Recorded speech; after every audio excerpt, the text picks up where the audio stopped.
د پاک پوز او د خیبر پختونخوا پولیس په حمایت کې یو لوی ریلی د 400 طارق آباد اوتمانزو نه د 400 فاروق اعظم چوک پورې دغه علاقې د اوسیدونکو مشرانو بشیر ماما، پیر ابتاب عالم اوتمانزی، ملک سیار او عارف خان په مشرۍ کې تر سره شوه. په دغه استحکام پاکستان ریلی کې د 400 ګڼ شمېر اولس او ځوانانو ګډون وکړو. په ریلی کې ګډونوالو د پاک پوز او خیبر پختونخوا اولس په حق کې پلی کارډز او بینرې پورته کړې وې.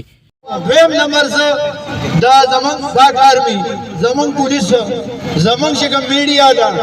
زمونږ چې نور ادارې دي، زه د هغوی د خپلو خبرې زه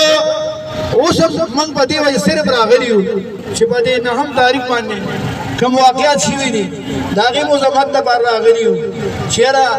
ښه نه دي شوي. د آرمي سره د پولیس سره چې دا موږ کومه ریلي وکړه او دې کې موږ سره شرکت وکړو، د دې ټولو ډېره مننه او ډېره شکریه. وروڼو،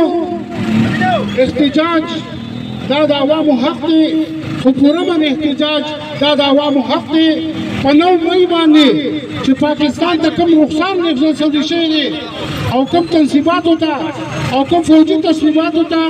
کور کمانډر هاوس ته، گورنر هاوس ته چې دا کوم دهشتګردو نقصان رسولی دی، د هغې موږ پرزور الفاظ کې مذمت کوو. ملګرو، په 9 تاریخ باندې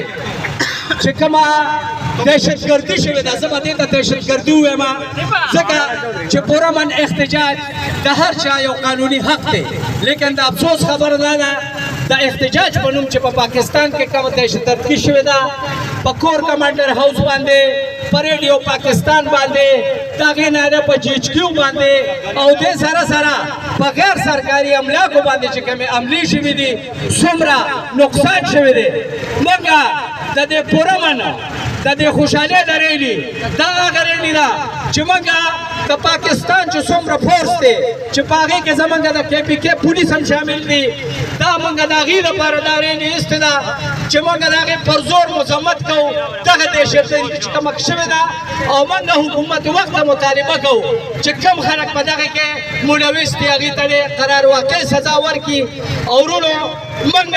د دې ملک پوره منشهري یو، دا فوج زموږ دی، دا ملک زموږ دی، دا فورس زموږ دی. د خلکو مطالبه وکړه چې حکومت ته د پاک پوز او خیبر پختونخوا پولیس خلاف आवाज اوچتونکو خلکو په ضد سخت کاروایی عمل کې راولي، ولې چې همدغه د پاک پوز د ځوانانو او د خیبر پختونخوا د پولیس د قربانو لوجې په خیبر پختونخوا او ټول پاکستان کې امن بحال دی او د پاک پوز او پولیسو دغه قربانۍ ته به په ښه سترګه سره کتلی شي. سلمان شاه، پښتونخوا ریډیو، مردان.